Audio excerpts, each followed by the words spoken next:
hapon mga ka-followers. Yan po yung aking baby. Nangunguha po siya ng bulaklak.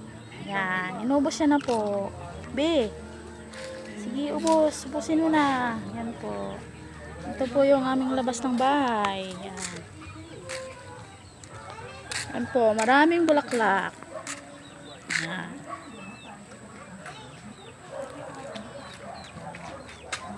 Yan po. Yan, ito po kami sa labas.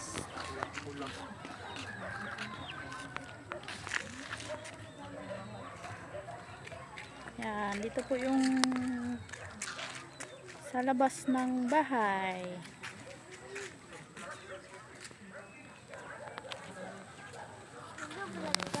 Vlog ka mo. Yan, ito po ako.